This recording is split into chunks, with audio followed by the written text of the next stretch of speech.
ang taguri sa'yo, ang tawag sa'yo, The Singing Captain, tama? Yes. Okay.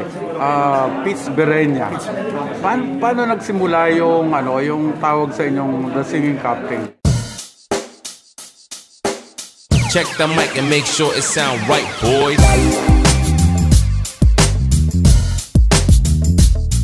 Ito lang po sir, nung na-release na po yung aming first single, Tayo Man. Doon po ako na-interview, doon po ako nabigyan ko na nakapagbigay din ng mensahe about the song. At sila na rin po nagsabi na yung una nag-interview ko sa akin at saka yung PR ko po ang nagbinyag sa akin yung title na Singing Captain. Kasi yun na, hindi lang naman po ako yung kapitan, kaya may isang kapitan na kumakanta. Kaya ako po yun, Singing Captain. Well, pag sinabi niyong kapitan kayo sa barko. Sa barko. Okay. Mga cruise line po ako. Okay. So doon nagsimula yung yung pagkanta? Yung pagkanta ko po, actually, bata pa po, kumakanta na rin ako. Okay. Kaya lang, dahil ako sa financial problem ko natin, parang walang pantos yung magulang ko na parang mapagbigyan yung gusto ko. So that's why, pinili ko muna kung magtrabaho. Tapusin pag-aaral, makapagtrabaho muna. And then nung nagiging okay na po yung takbo ng aking trabaho, sa barko, kapag-ibon ng konti, bumaba na po ako ng 2011. 35 lang po ako nun Tapos negosyo na po ako. So, nung nagiging okay naman na po yung takbo ng negosyo, sabi ko, pang-alis ng stress is singing. Kasi alam niyo po, pag nasa negosyo ko lang, may stress, may pressure. So, one way of escaping those stress and pressure, kanta. Doon ko po narinig po ako ng mga kaibigan na sabi niya, subukan mo kaya mag-try kay Benny kasi kaibigan ko si Benny. Okay. Kasi nagalala po ako doon, duploy ako. So, doon na po nag-start ang lahat. Akala ko nga po, i-record ko lang yung kanta ko na ipi-play ko lang ng pansarili. Nung narinig ni Sir Benny, sabi niya, pwede, singer. That's why sabi niya, sige mag-record tayo ng kanta. So, kaya po, binigyan niya ako ng mga composition niya, binigyan ko po yun, and then finally we ended up with 7 original songs and 6 cover songs sa puro po niya. So bali, sa isang album, 13 kanta po. Okay. Pero doon sa cruise ship, hindi kayo kumakanta? Di ba may mga during cruise show, sir. Ha? Cruise show, may tinatawag po kaming cruise show. Pero doon po, nagdaan rin ako doon sa sideline.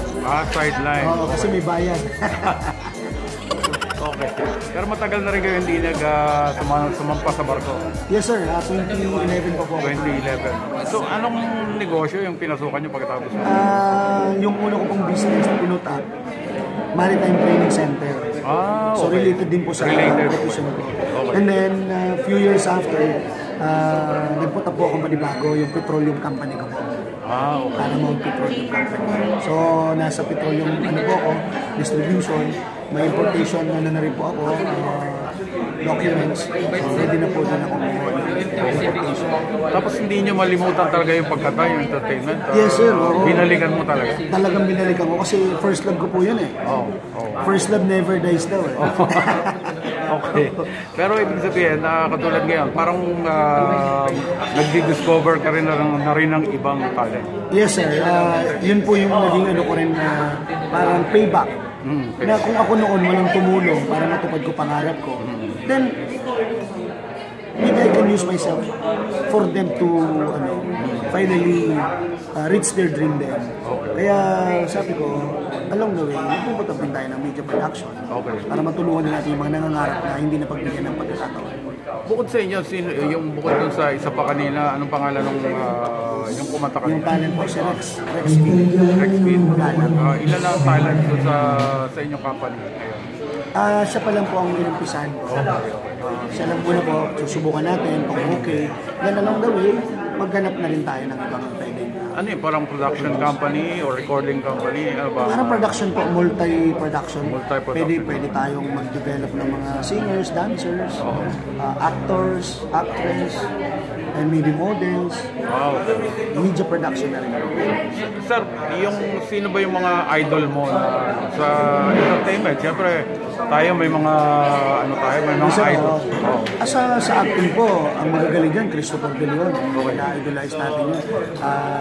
Johnny Delgado. Patay na. Magaling yan, Ronaldo Valdez. Okay.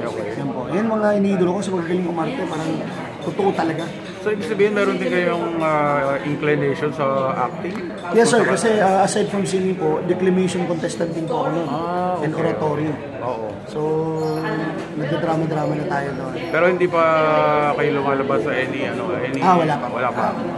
So, looking forward. Looking forward. Sana Okay. po pagbigyan.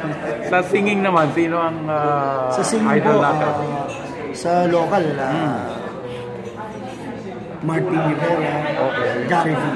Gary. Po yung mga Pero yung tipo ng songs nyo, medyo hindi naman nag-Gary B o nag-Martin niya. Hindi naman po. Parang sabi nga po ni Sir Benny, may originality naman tayo. Okay. May sarili tayong uniqueness.